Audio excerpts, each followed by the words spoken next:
we are today extremely grateful to have with us Professor Paul Vitz. Dr. Paul Vitz is here with us speaking from the United States, and it is wonderful to have you here with us. Thank you very much for joining us. Well, thank you. It's a real pleasure to be able to talk to people all over, really all over Europe, maybe all over the world. Dr. Paul Vitz is senior scholar and professor at the Institute for Psychological Sciences, which is now part of Divine Mercy University in Sterling, Virginia.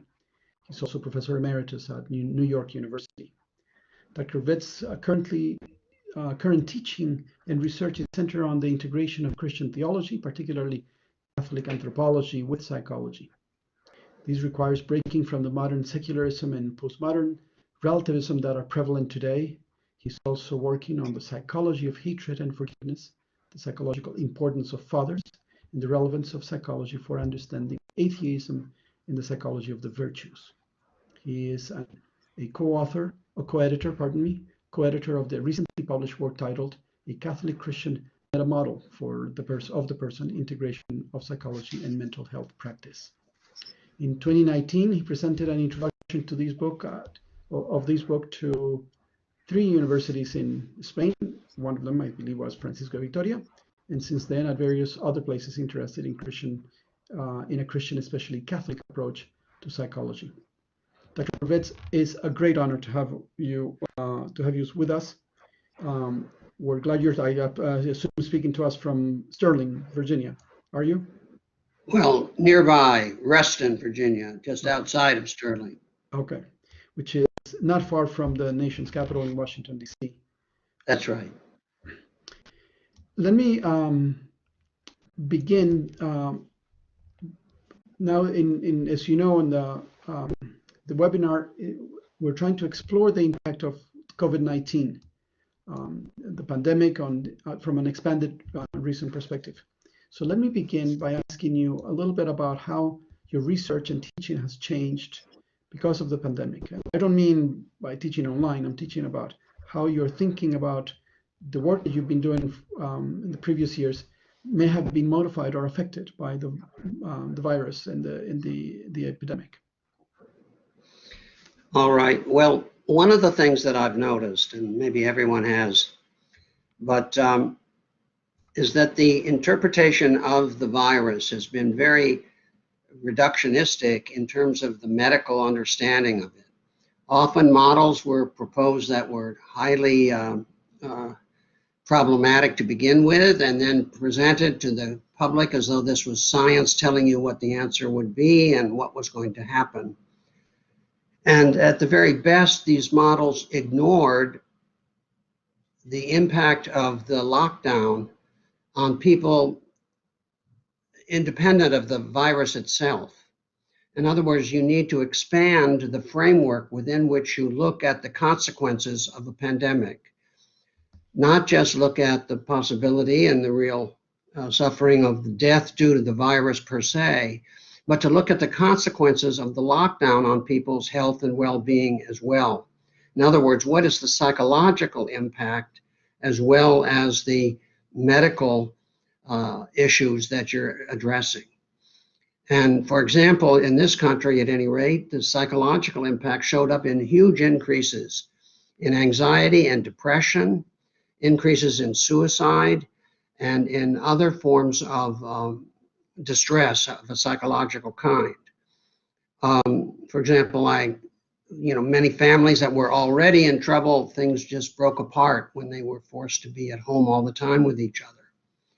And so what I would propose is that the politicians or the people that look at the consequences of a pandemic also look at the consequences of the response to the pandemic in terms of its effect on things that are larger than just the individual deaths of the persons involved, so that you look at the larger context of the psychology, even the medical context of other illnesses that are disproportionately affected by it, and expand, if you will, the framework of understanding your context and its effects.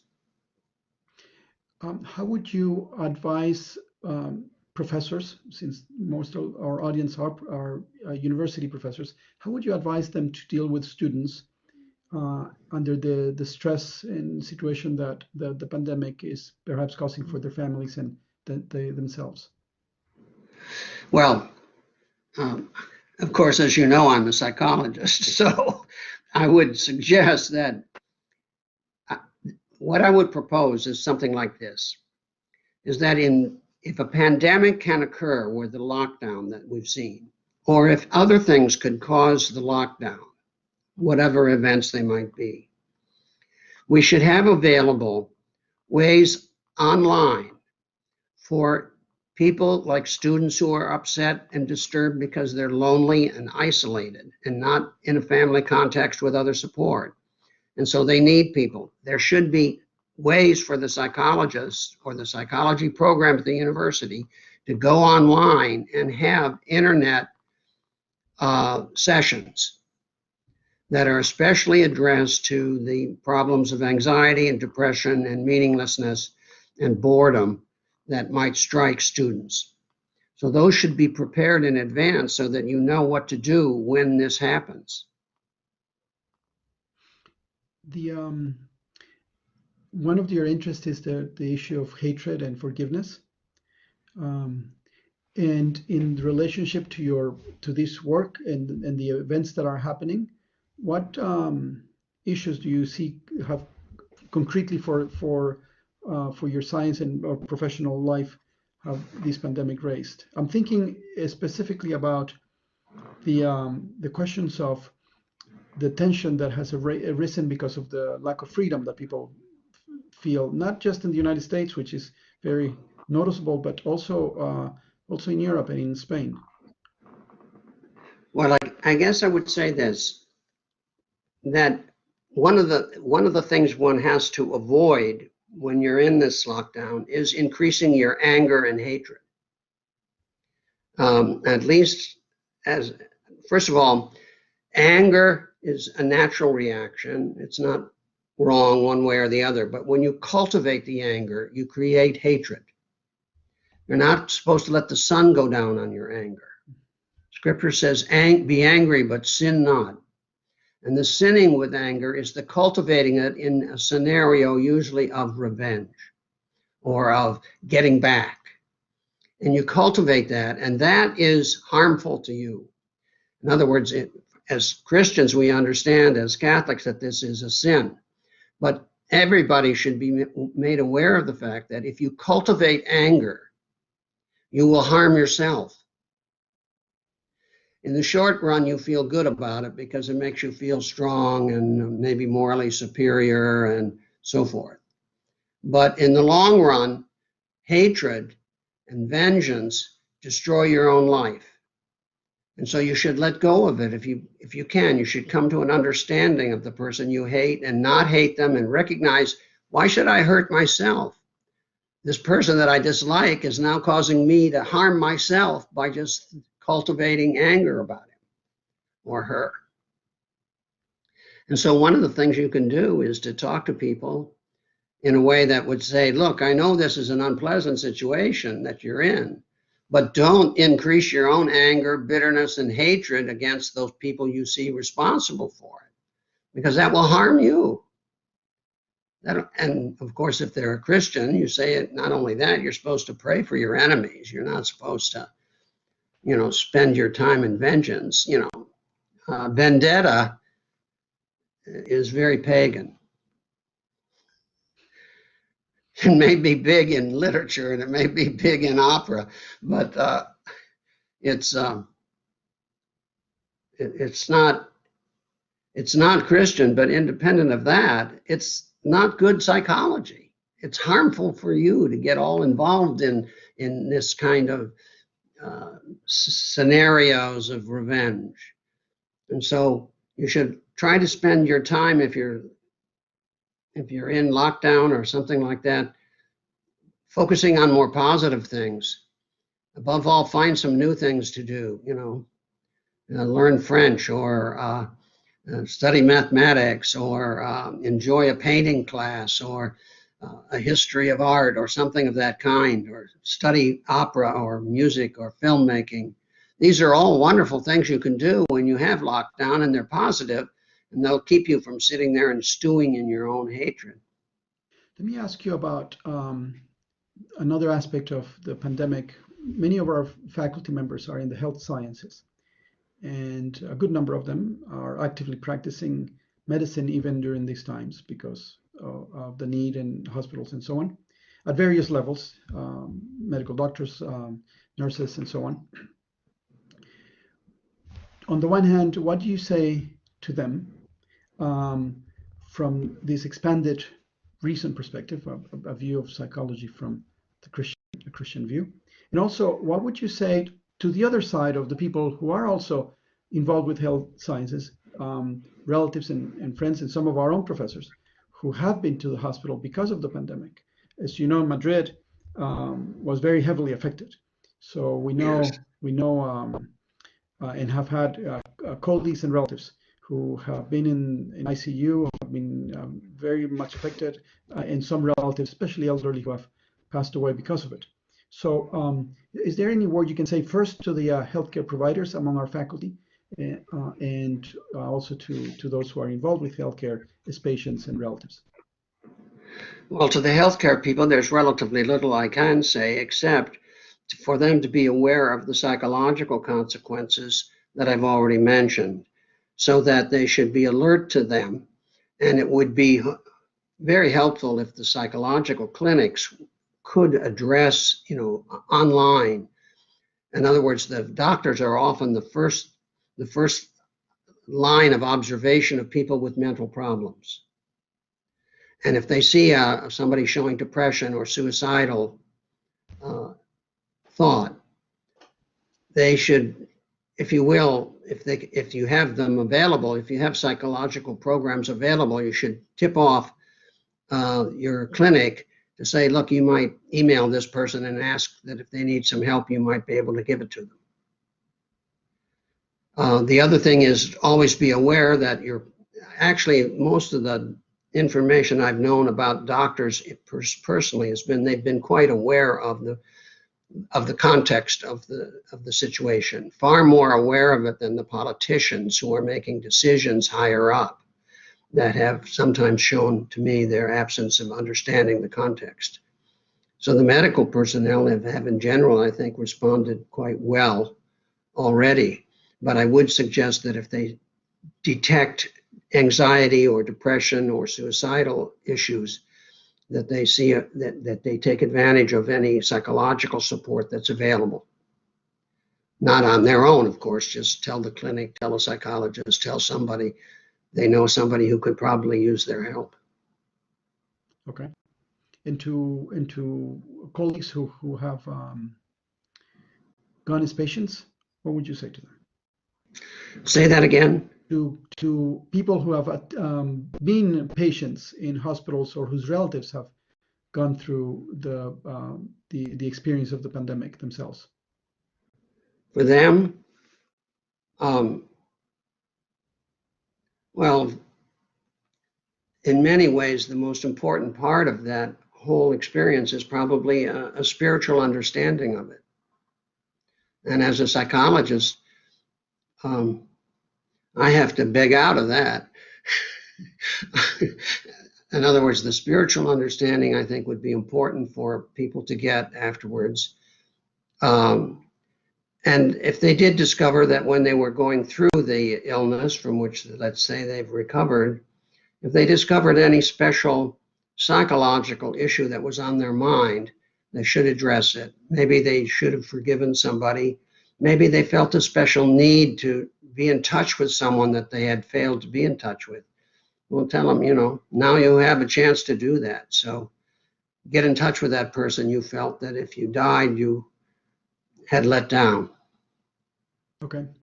Are there any questions that you recognize that are now new to you, that you had not asked before, or that did not seem important to you before, but are now important?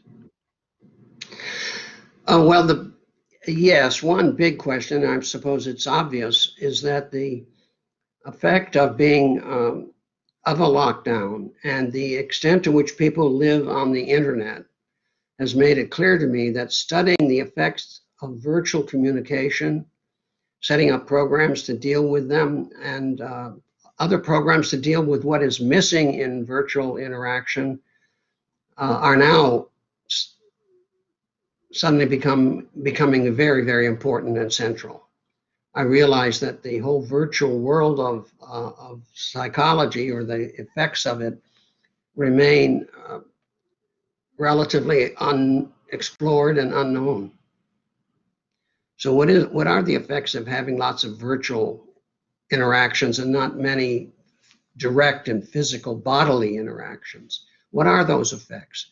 I'm sure they're not helpful, but what are they exactly, and how might you counter them, and so forth? All of these then become important issues. Okay. In your previous comments, I think you raised questions about themes that have emerged from a professional perspective. But are there any issues or themes that this pandemic has raised for you personally? Oh yes, I must say this. In general, for me personally, it's been a good time. I want people to know that there can be lots of good responses to the lockdown. My wife and I we've enjoyed, we can't go to actual mass and receive, but we've gone to a lot of live streaming masses in other parts of the world. Our Lady of Walsingham in England has a wonderful mass that we've gone to. We've gone to a mass also at EWTN in Alabama, which we had not done this before. And we've become aware of the Catholic community much larger than here in Northern Virginia. It's been a great sense of contact with the church as a world phenomenon. In addition, we've found some new activities that, we realized we had extra time. And so my wife has been listening to an incredible number of operas, all of them from the Metropolitan Opera in New York. And she's listened to over 60 of them already now. And so in one few months time, she's had 2 lifetimes of going to opera in the normal way. And so I listened to a fair number of them with her too. And we've taken up a new hobby. It's fun. We're writing a film script for a movie, But the point of it is that whether it ever becomes a movie seems relatively unlikely, but it's fun.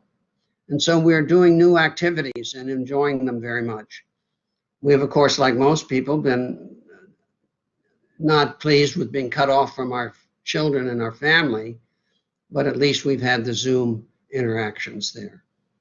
Wonderful. That's very, very good. But we've had a good time. I almost feel guilty that I had a good time when everyone else seemed to report only suffering.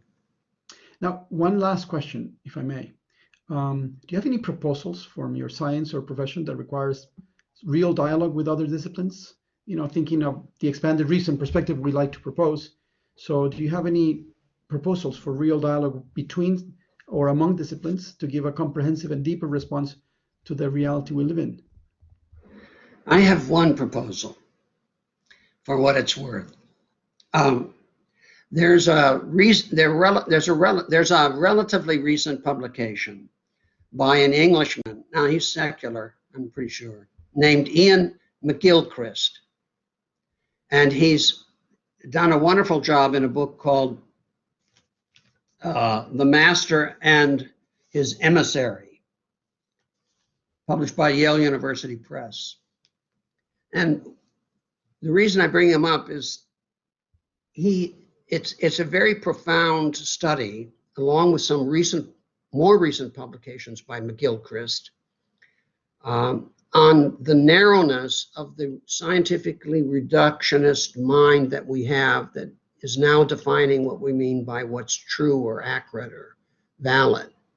And he expands that by criticizing from a brain hemisphere point of view. arguing that much of our real knowledge is partly found in what we would call right brain activities. And the science has become a reductionist left brain activity. So he wants to expand our understanding of knowledge to include a lot of the kinds of knowledge which are traditionally part of reason, but have been lost in the modern world with our focus on just the scientific reductionist position. So I advocate people reading Ian McGilchrist, particularly his, well, not only his 2009 book, The Master and His Emissary, but also his more recent publications as well, which are 2017 and 2013. He's a Brit, and I'm pretty sure he's not a believer of any kind, but he has a nice idea. Well, thank you very much, Professor Dr. Paul Vitz. It's been wonderful to hear you speak about these issues and the pandemic, and I'm very happy to hear your personal experience with you and your wife. Yeah. Sounds like you had a great experience, and maybe you'll have a few months still, because by the looks of it, we're behind Europe here. We still have our, we haven't quite peaked in every one of our states, but we're beginning to unlock, but we're not there yet. Right. So thank you very much. Thank you for having taking the time to speak with us today. No problem. Thank you very much. It's been an honor.